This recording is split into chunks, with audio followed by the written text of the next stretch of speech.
What's up guys, Erroneous here, back with another Raid Shadow Legends video, and in today's video I do want to go over the Force Summon Pool and give you my thoughts on it currently. There have been tons of other Summon Pool events going on in the game, and this one I feel like is just taking it a little bit too far. So let's do this.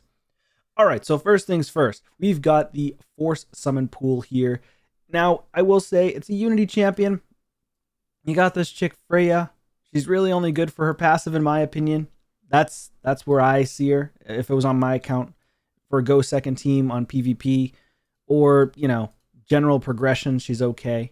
I wouldn't say that she's the strongest champion out there. She is really strong when it comes to removing all debuffs and then placing block debuffs for 2 turns and filling their turn meters. That's actually a very strong ability, especially when she's going second, right?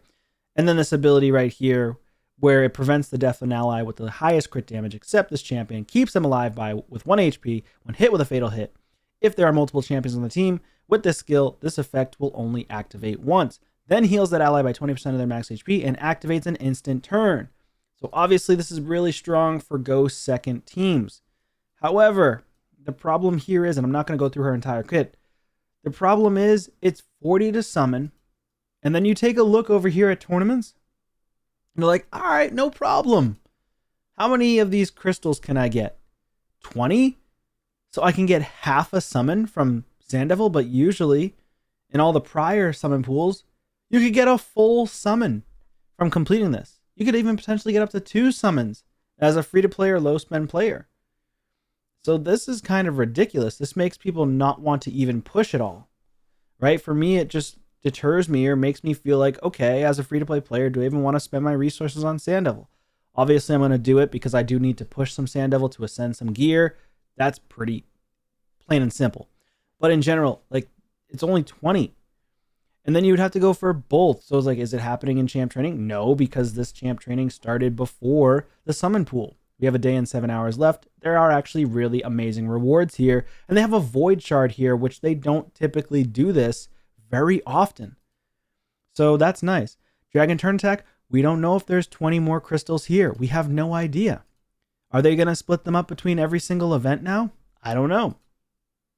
But it's kind of frustrating, I will be honest. So if I take a look at the actual player in play, let me pull this up actually and see if I can slide it over here. So if we look at player in play, let's see, calendar event. Can I make this larger? Yes, I can. Okay, so we've got, let me slide myself over here. Do we have any prisms? So Sanddevil, we're going to get prisms. Prism crystals. Great. Awesome. Where else do we get them? Dungeon divers. Great. That's it? Is that it? So not from Dragon. You don't get prisms. Okay, what the heck? Champ training, no. Summon party, you're not going to get the prisms there, I assume. Force summon pool, I mean, that's what this is, right? But it doesn't say anywhere else where we can actually get summons. Like that's, where can we get the other crystals? What's going on here? I don't understand it. That's a little bit frustrating to me. I feel like they need to go back. Like, why did you do that? I don't, are you trying, they're testing the waters apparently. They're clearly testing the waters to see what they can gain out of this. And it's pretty blatantly obvious that they wouldn't be doing this if it wasn't succeeding for their payment model. You know, how they get monetary value out of it. If people weren't spending so much on these, then yes, they would probably consider adding additional crystals. That's just my personal opinion. You can leave your thoughts in the comments down below. But if you can only get it in Dungeon Divers, which Dungeon Divers is extremely difficult these days, right? 3350 is going to be going through all of your gems, unless you have crazy stockpiled resources where you can go and afford to do this, and you're just running like Spider or whatever, then yeah, sure, you could do it. But most players are not going to have those crazy stockpiled resources. So, and they may not find it worth going for these prism crystals for just one pull, which could guarantee you an epic.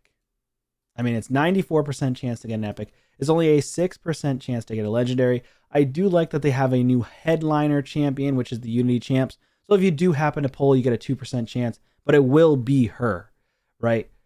I mean, it's still, the odds are against you. The odds are against you from even pulling her to begin with. There are some decent champions here. Harima is definitely a lot of whales are going to whale out for this, right? People are going to be spending crazy cash to get a Harima to +4 or just to get their first Harima. Kandrafon, old but gold. I wouldn't really want him. I already have him on my account, but Bad L, old but gold, decent champion. Glycade Meltwater is a decent champion as well. Freeze on the A1, increase attack, Veil on all allies at 100%, and increase turn meter if he's booked out. Revives all dead allies. It's not a very, very strong revive. It's decent, but if there's no allies revived, it does grant an extra turn. So he will automatically place the increased accuracy and increased defense and grant an extra turn if you want to use him that way. So it would be actually pretty decent for a go first champion. So he could do that and then do this and fill the allies' turn meters. So he would be halfway decent on a go first if you want to try to utilize like Marius with him. He has a decent passive as well, where the champions place more do more damage, deal 10% more. Allies in a perfect veil placed by him deal additional 10% damage to enemies under veil or perfect veil. So like that's pretty good, especially with enemies that can, or allies that can AoE. And if the enemies are under veil, then of course your Yumekos of the world will get demolished, right? If they don't have stone skin. And he does have speed in all battles by 19%. So it's reasonable. You would want to make him really, really fast if you're trying to build him to just increase defense, increase accuracy, and then have everybody nuke after you place the increase attack. But this is the part that I don't understand, is the increase attack here. I guess I get it if you have attack damage dealers with him. But the Veil is nice too, because it also mitigates damage. So, I mean, he's a decent champion. I wouldn't say he's like the best, but Stultus is a monster in PvP. Also great for Hard Dragon 10. He can solo. Pytheon is an amazing champion still. If you do pull him, great. He was a fusion champ. Korrigar, Deathbell. I've never personally used him. I hear good things about him in PvE. Not so much in PvP, but definitely a carry in PvE. And then, of course, you've also got Old But Gold, Wither the Crowned. She used to be insane on defense teams. Not as great, definitely power crept. But the rest of them are just champions for, like this one here, Ilcinia, for Mikage Fusion. I think Lady Quellen is also for the Mikage Fusion. So not bad. Of course, Neldor also super strong for hard Fire Knight. Other than that, the rest are more so progression. Geomancer still is a monster and clan boss in every area of PvE in the game. You know, you've got your Husk, who's really good for Nightmare Clan boss or Nightmare Hydra. Good for progression, good for Curse City, good for Undead Hordes, Faction Crypt. Yeah, so the rest of them strong, but I'm not going to go over their kits or anything like that. But they're decent. I just feel like it's just a little bit insane that they're doing this with the Dungeon Divers events where they're only putting 20. You're going to get half a summon. And so for me, I'm at 15. So if I'm able to utilize my resources, which I don't want to go towards just Dungeon Divers, or I mean, I'm going to be farming dungeons anyways with the champ training, but I'm just not going to be spending a bunch of gems. So we've got Thor right around the corner. So it's like if you waste all your resources just to get one summon because you have to go for the Dungeon Divers and the Sand Devil, then you might be screwed for the upcoming Thor fusion. So keep in mind that as well. You really, really need to pay attention to this. And this is a bit of a FOMO thing, right? Fear of missing out. You're going to spend all your resources just to get one summon and get an epic, potentially. Now, there is a very, very low chance that you will get a legendary, and it's Freya or Harima, the champions that you want.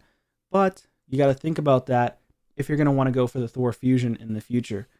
Let me know your thoughts and comments down below, though. What do you think about this? I think that they should not be doing this. I think they should, for the next summon event or summon pool, just go back to what you were doing originally.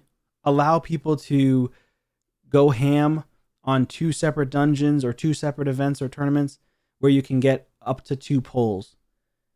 I think that's really awesome. It helps the player base. It makes them feel like you actually care about the player base and want them to succeed, as compared to, hey, you're succeeding too much and I'm going to start to dial it back because I feel like because you're getting too much crystals, you're actually going to beat this game faster, when in fact, that is not the case. I've been playing for almost 5 years, free to play, 100%. And no, it's not going to make your game that much crazier, right? Just because you pull one Harima, it's going to be decent, but it's not going to be insane. I mean, come on. People are going to pay for this. They are. They're going to pay for it in general. $50 for 210. I don't know. I'm free to play, so I don't know if that's even a good deal or not. You guys let me know down below. But I just don't really like that. I'm probably not going to get even any crystals at all. And then even if I did get 20 crystals, I still wouldn't even have enough to pull because I only have 15 crystals stockpiled here. So there's no reason for it. Either way, I am going to be going into the Thor Fusion with 207 Ancients right now, currently, at the time of this recording, which is Monday evening. 50 Voids, 4 Primals, and 26 Sacreds. Not too bad, but we'll see how it goes when Thor comes out. Thank you guys so much for watching. I really appreciate you all, and I hope you have a great day or a great evening. Take care.